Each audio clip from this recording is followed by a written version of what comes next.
సభలో వెలసెను ప్రాయమహోజ్వల జ్వాలా నరసింహుడు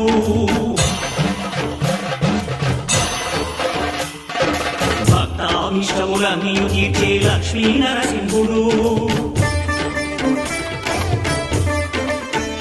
సుఖ శాంతులను చేకూర్చు శుభయో